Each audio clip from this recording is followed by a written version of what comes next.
3 auto change ಮಾಡಿ ಎಲ್ಲಿ ಕರ್ಕೊಂಡು ಹೋಗ್ಬೇಕು ಅಲ್ಲಿ ಕರ್ಕೊಂಡು ಹೋದೆ. ಪದ್ಮಲತಾ ವಿಷಯದಲ್ಲಿ ಜೀವಂತ ಸಾಕ್ಷಿಯವರ ವಿಡಿಯೋ ತಂದು ಇದೇ ನ್ಯಾಯಾಲಯ ಕೊಡ್ತೀನಿ.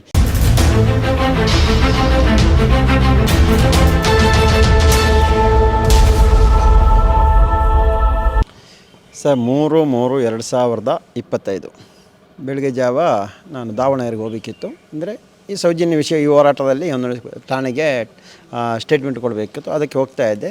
ಅವತ್ತು ಬೆಳಿಗ್ಗೆ 4 ಗಂಟೆಗೆ ಮಹೇಶನ ಯಾವುದೊಂದು ಪ್ರಕರಣಕ್ಕೆ ವಕೀಲರಿಗೆ ಒಂದು ಯಾವುದೊಂದು ಪೇಪರ್ ವರ್ಕ್ ಇದು, ಪೇಪರ್ ಕೊಡಬೇಕಿತ್ತು. ಅದಕ್ಕೆ 4 ಗಂಟೆಗೆ ನಾನು ಬಸ್ ಸ್ಟ್ಯಾಂಡಿಗೆ ಬಂದು ಪೇಪರ್ ತಗೊಂಡು ಮನೆ ಹೋಗಿಟ್ಟು ನಾವು ದಾವಣಗೆರೆವರೆಗೆ ಹೊರಟು ಗಾಡಿಯಲ್ಲಿ ನಾನು ಹೋಗ್ತಾ ಇದ್ದೆ. ಹೋಗೋ ಮಧ್ಯೆಯಲ್ಲಿ ವಾರ್ ರೂಮಲ್ಲಿ ಚರ್ಚೆ ಆಗ್ತಾಯಿತ್ತು, ಸಮೀರ್ ಅವರ ವೀಡಿಯೋ ಡಿಲೀಟ್ ಆಗಿದೆ ಅಂತ. ಅಷ್ಟೊತ್ತಿಗೆ ಹೇಳಿದ್ವಿ ಆದಷ್ಟು ಬೇಗ ಪಾಪ ಅವ್ರನ್ನ ಹುಡುಕಿಯಲ್ಲಿ ಯಾರು ಏನು ಹುಡುಕಿ ಈ ಅತ್ಯಾಚಾರ ಅವ್ರನ್ನ ಏನು ಬೇಕಾದ್ರೂ ಮಾಡ್ಬೋದು ಅವರನ್ನು. ಪಾಪ ಏನಾಗಿದೆ ನಮಗೆ ವೀಡಿಯೋ ಮುಂದಕ್ಕೆ ಹೋಗೋ ವಿಷಯ ಅಲ್ಲ, ನಮಗೆ ಅದರ ಸಮೀರ್ ಏನಾಗಿದೆ ಅಂತ ಬೇಕು, ಅದು ನಮಗೆ ಬೇಕಾಗಿರೋದು. ಈ ಹೋರಾಟ ಎಷ್ಟು ಬೇಕಾದ್ರೂ ಮಾಡ್ತೀವಿ, ಇದೇ 100 ವೀಡಿಯೋ ಮಾಡಿ ಹಾಕ್ತೀವಿ, ಆದರೆ ಆ ಜೀವಕ್ಕೆ ಏನಾಗಿದೆ ಗೊತ್ತಾಗಲ್ಲ. ಅಂದರೆ ಇವರು ಏನು ಬೇಕಾದ್ರೂ ಮಾಡ್ಬೋದು.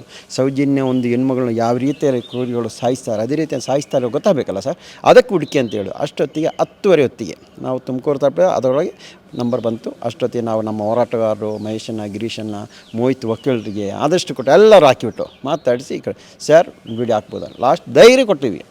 ಹಾಕಿ ಅಂತ ಹೇಳ್ದೆ, ಸ್ಟಾರ್ಟ್ ಮಾಡ್ದೆ. ಸರ್ ಇಷ್ಟು ಸಾಕು ಸರ್, ಸೌಜನ್ಯ ಹೋರಾಟ ಅವ್ರು ನಮ್ಮಲ್ಲಿ ಇದ್ದಾರಲ್ಲ, ಅಷ್ಟೊತ್ತು ಅವನಿಗೆ ಯಾರು ಬೆಂಬಲ ಇಲ್ಲ ಸರ್.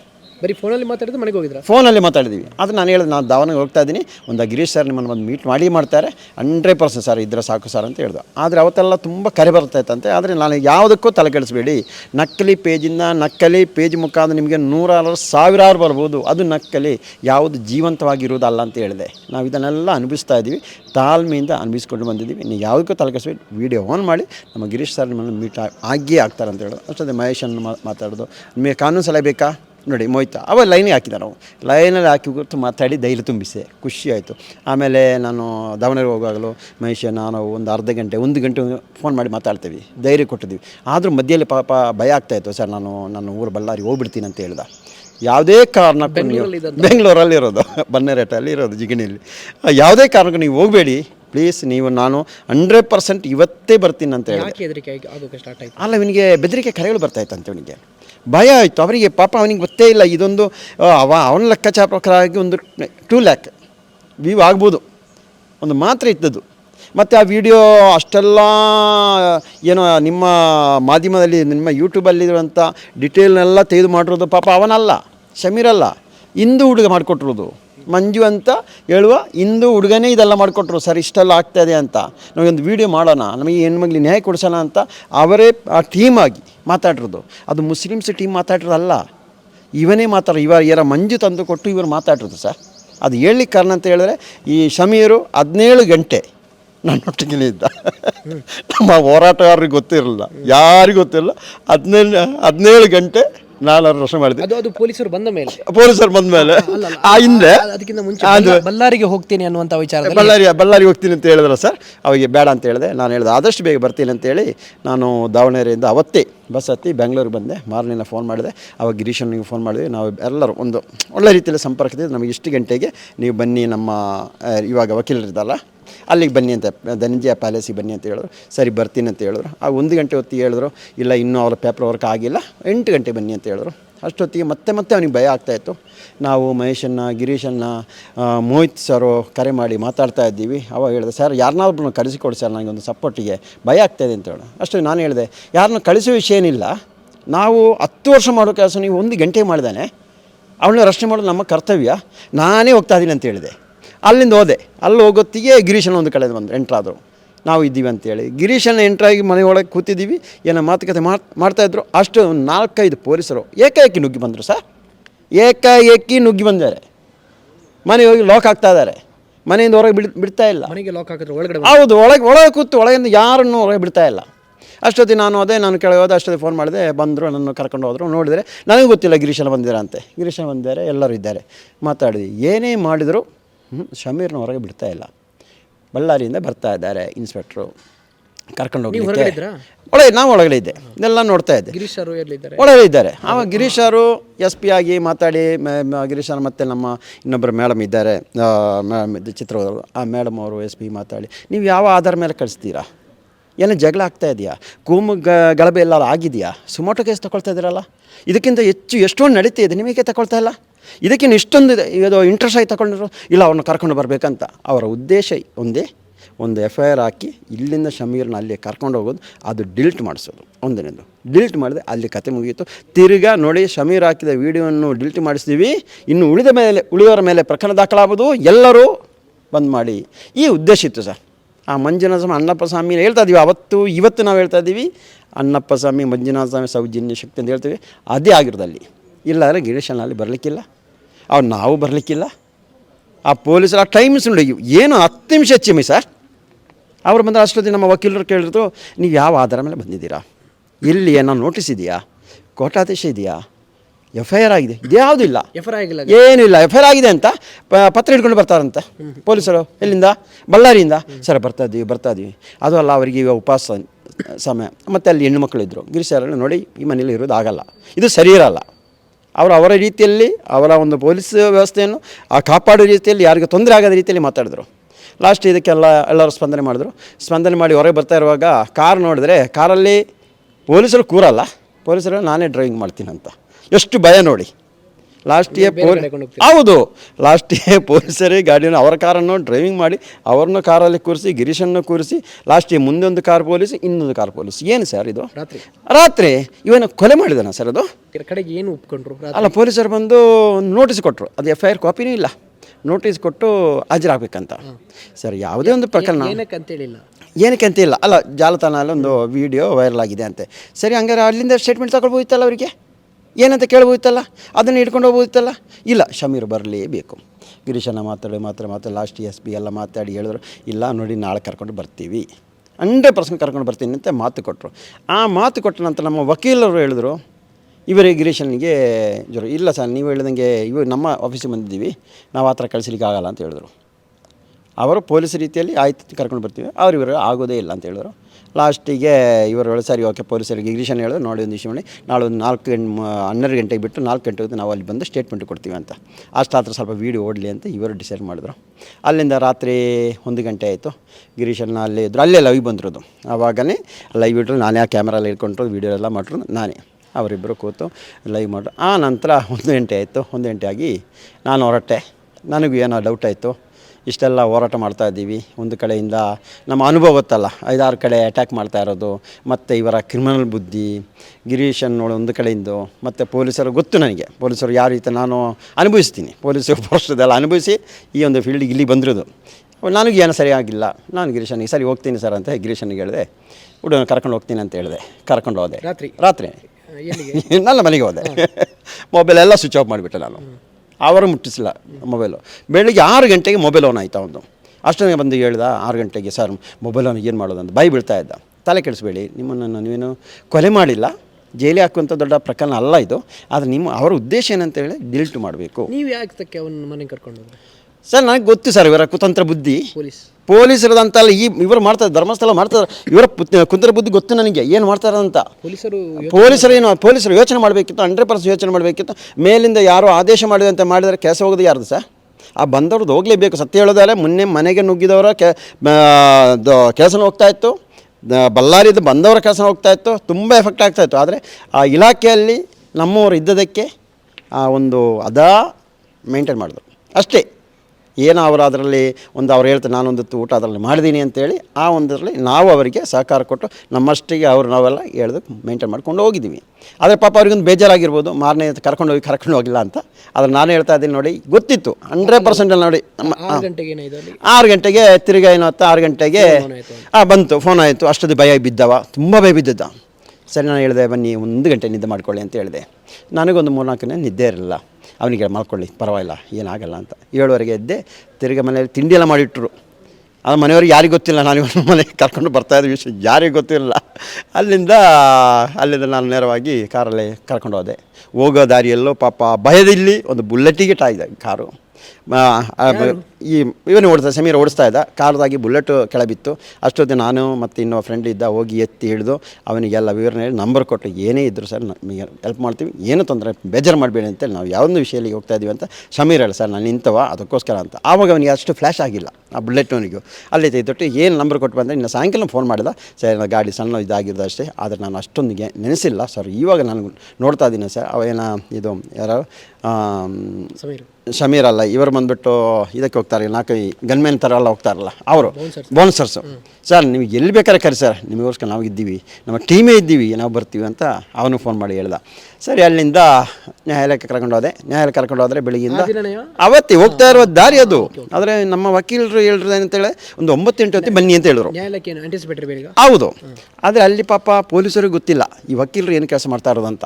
ಗಿರೀಶನಿಗೆ ಅಷ್ಟು ಗೊತ್ತಾಗಿಲ್ಲ ಅಲ್ಲಿ ಏನಾಗ್ತದೆ ಅಂತ. ಅಲ್ಲ, ಪೊಲೀಸರನ್ನು ಗಿರೀಶನ್ ನಂಬಿದ್ರು. ಅದಕ್ಕೆ ಅವಾಗ ವಕೀಲರು ಇಲ್ಲ, ಅದು ಏನೋ ಒಂದು ಸರಿ ಆಗ್ತಾ ಇಲ್ಲ, ನನಗೆ ಸರಿ ಕಾಣಿಸ್ತಾ ಇಲ್ಲ ಅಂತ ಹೇಳಿದ್ರು. ಇವನು ಉಳಿಸಲೇಬೇಕಂತ ಹೇಳಿದ್ರು ವಕೀಲರು. ಆ ಒಂದು ಮಧ್ಯೆಯಲ್ಲಿ ಈ ಒಂದು ಇದಕ್ಕೆ ನಡೀತಾ ಇದೆ. ಇದರ ಮಧ್ಯೆಯಲ್ಲಿ ನನಗೆ ಹೇಳೋದು 9 ಗಂಟೆಗೆ ಕರ್ಕೊಂಡು ಬನ್ನಿ ಅಂತ. ನಾನು ಕರ್ಕೊಂಡು ಹೋದೆ. ಅದರ ಮಧ್ಯೆಯಲ್ಲಿ ನನ್ನ ಮೊಬೈಲು ಆನ್ ಮಾಡಲಿಕ್ಕೆ ಆಗಲ್ಲ, ನಾನು ನನ್ನ ಮಗಳನ್ನೇ ಕರ್ಕೊಂಡು ಹೋದೆ. ಮೊಬೈಲ್ ಅದರಲ್ಲಿ ಎಲ್ಲರಿಗೂ ಫೋನ್ ಮಾಡಿ ಹೇಳಿದ್ವಿ ಇಂಥ ಕಡೆ ಹೋಗ್ತಾ ಇದ್ದೀವಿ ಅಂತ. ಅಲ್ಲಿಂದ ಹೋದೆ, ಅಲ್ಲಿ ಹೋಗುವ ವಾಚ್ ಮಾಡಲಿಕ್ಕೆ ಪ್ರಾರಂಭ ಆದರು.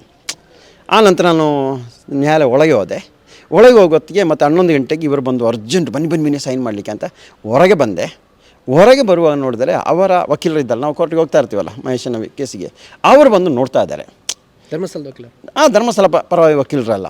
ಅಷ್ಟೊತ್ತಿನಿಗೆ ಭಯ ಸ್ಟಾರ್ಟ್ ಆಯಿತು. ಕೈ ಮೀರಿ ಹೋಗ್ಬೋದಾ, ಇದೆತ್ತಾಕೊಂಡು ಹೋಗ್ಬೋದಾ ಅಂದರೆ ADGP ಅವರೊಂದು ಆದೇಶ ಕೊಟ್ಟಿದ್ದರು. ನನಗೆ ಅಲ್ಲೇ ಡೌಟ್ ಆಯಿತು, ಯಾವ ಉದ್ದೇಶ ಕೊಟ್ಟರು ಗೊತ್ತಾಗ್ತಾ ಇಲ್ಲ. ಅವರೊಂದು ಮೆಸೇಜ್ ಮಾಡಿದ್ರೆ ಸಾಕಲ್ಲ ಸರ್, ಅಲ್ಲಿದ್ದಾರೆ ಎಲ್ಲರೂ ತಗೊಂಡು ಬನ್ನಿ ಅಂತ. ಬಳ್ಳಾರಿಯಿಂದ ಬರೋ ಅವಶ್ಯಕತೆ ಇಲ್ಲ, ಜಿಗಿನಿಂದ ಬರೋ ಅವಶ್ಯಕತೆ ಇಲ್ಲ. ಅಷ್ಟೊತ್ತಿನ ನನಗೆ ಭಯ ಸ್ಟಾರ್ಟ್. ಆಯ್ತಾ ಸರ್, ಸರಿ ಆಯ್ತಂತ ಹೇಳಿದ್ರು. ನಾನೇನು ನೆನೆಸಿಲ್ಲ, ಬನ್ನಿ ಅಂತ ಹೇಳಿದೆ. ಬಂದೆ, ಯಾವುದೊಂದು ಆಟೋ ಹತ್ತಿಸಿದೆ, 3 ಆಟೋ ಚೇಂಜ್ ಮಾಡಿ ಎಲ್ಲಿ ಕರ್ಕೊಂಡು ಹೋಗ್ಬೇಕು ಅಲ್ಲಿ ಕರ್ಕೊಂಡು ಹೋದೆ. ಒಂದು ತಪ್ಪಿಸಿದೆ. ನನಗೆ ಗೊತ್ತು ಇವರು ಒಂದು ಆಟೋ ನಂಬರ್ ನೋಡಿದೆ, ಅದೇ ಆಟೋ ನಂಬರ್ ಯಾವ ಕ್ಯಾಮರಾ ಮೇಲೆ ಕ್ಯಾಚ್ ಆಗಿರೋದು ಅದರ ಹಿಂದೆ ಬರ್ತಾರೆ ಗೊತ್ತು. ಅದಕ್ಕೆ ಎಲ್ಲಿ ಕ್ಯಾಮ್ರಾ ಇಲ್ಲ ಅಂಥ ಕಡೆ ಆಟೋ ನಿಲ್ಲಿಸಿ ಇನ್ನೊಂದು ಆಟೋ ಹತ್ತಿ 3 ಆಟೋ ಹಾಕಿ ಚೇಂಜ್ ಮಾಡಿದೆ ನಾನು. ಯಾವುದೋ ಕಾಲನಿ ಮುಖಾಂತರ ಹೋಗಿ, ಕ್ಯಾಮ್ರಾ ಇಲ್ಲವಲ್ಲ ಅದರ ಮುಖಾಂತರ 1.5 ಕಿಲೋಮೀಟರ್ ನಡೆಸಿದವನು. ಅರೆಸ್ಟ್ ಆಗಬಾರ್ದು, ಸುಮ್ಮನೆ ಏಕೆ ಅರೆಸ್ಟ್ ಆಗಬಾರ್ದು. ಈ ವಿಷಯ ಇದ್ದರೆ ಅರೆಸ್ಟ್ ಮಾಡಲಿ. ನೇರವಾಗಿ ಅಲ್ಲಿಂದ ಕರ್ಕೊಂಡು ಹೋದೆ, ಎಲ್ಲೋ ಒಂದು ಕೂರಿಸಿ ನೆಮ್ಮದಿ ಸ್ವಲ್ಪ ಹೊತ್ತಿದೆ, ನೋಡೋಣ ಏನಾಗುತ್ತೆ ಅಂತ. ಆದರೆ ನನಗೆ ಒಂದು ಬೇಜಾರಾಗಿರೋಲ್ಲಿ ಗಿರೀಶನ್ ನಂಗೆ ಹೇಳಿದ್ರು 1 ಗಂಟೆಗೆ ಹೇಳುವಾಗ ಮೊಬೈಲ್ ಸ್ವಿಚ್ ಆಫ್ ಮಾಡಿದೆ. ನನಗೆ ಮಹೇಶನಿಗೆ ಹೇಳಿ ಅಂತ ಹೇಳಿದೆ.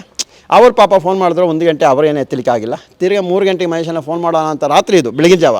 ಅಷ್ಟೊತ್ತಿಗೆ ಮಹೇಶನ್ನ ಇನ್ನು ಪಾಪ ನಿದ್ದೆ ಮಾಡಿರ್ಬೋದು ಅಂತ ಫೋನ್ ಮಾಡಿಲ್ಲ.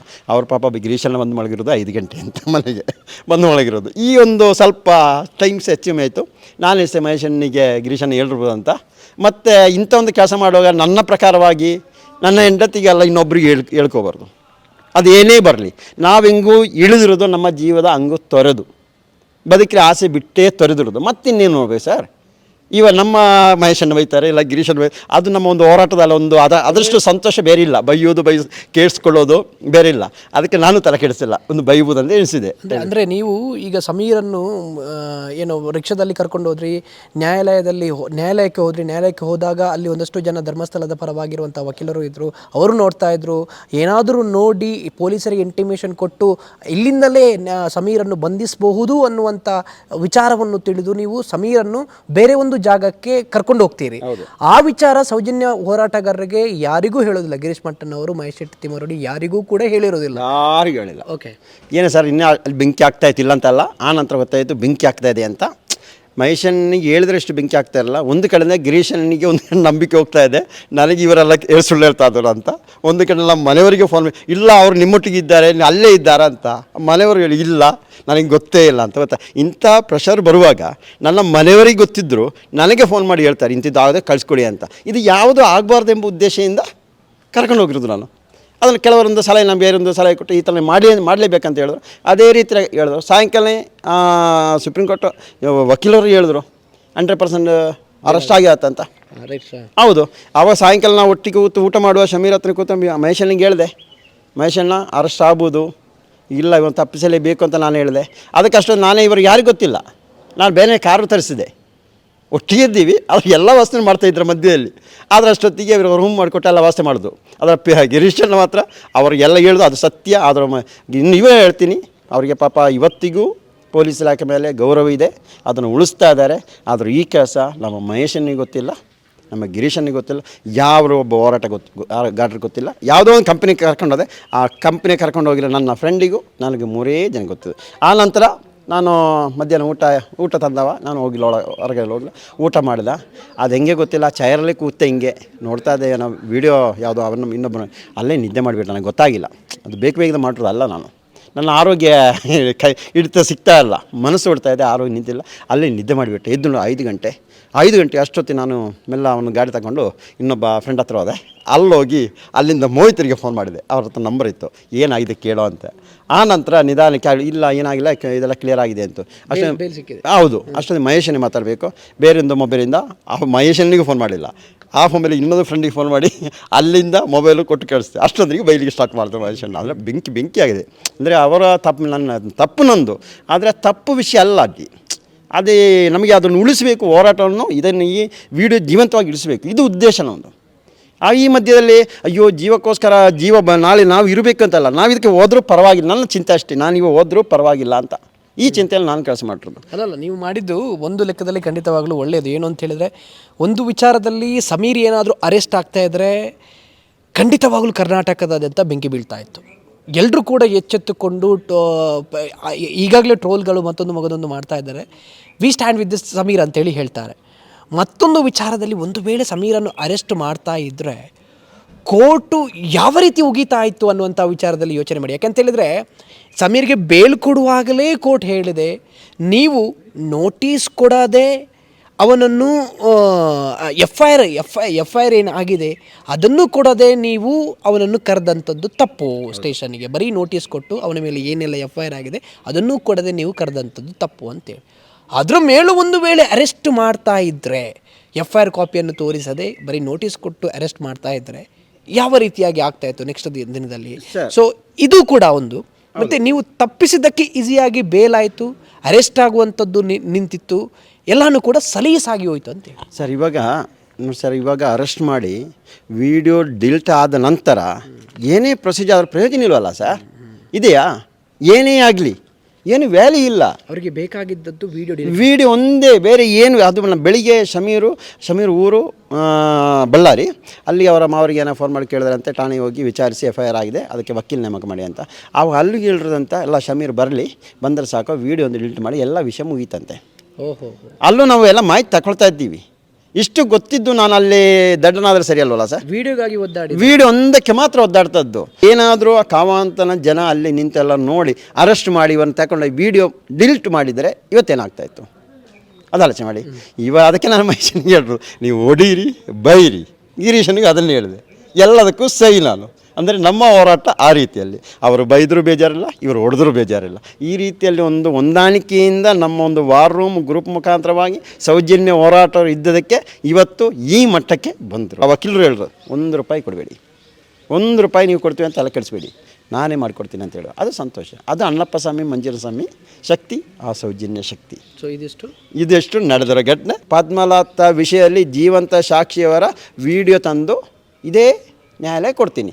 ಅವರು ಎಫ್ ಐ ಆರ್ ದಾಖಲೆ ಮಾಡ್ತಾರಾ? ಇಲ್ಲಿ ತನಿಖೆ ಆಗಲಿ ಅಲ್ವಾ? ನಾನು ರೆಡಿ ಇದ್ದೀನಿ. ಅದನ್ನು ಇವತ್ತು ವಕೀಲರಿಗೆ ಮಾತಾಡಿದ್ದೀನಿ. ಮುಂದಿನದರಲ್ಲಿ ಒಂದು ಹೋರಾಟ ಇಲ್ಲೂ ಚೇಂಜ್ ಆಗ್ಬೋದು. ಹಾಗಾದರೆ ಹರ್ಷೇಂದ್ರ ಮೇಲೆ ಇಲ್ಲೂ ಪ್ರಕರಣ ದಾಖಲಾಗ್ಬೋದು. ಖಂಡಿತವಾಗ್ಲೂ ಮುಂದಿನ ದಿನ ಇದಕ್ಕಿಂತ ತ್ರಿಬಲ್ ಆಗೇ ಆಗುತ್ತೆ.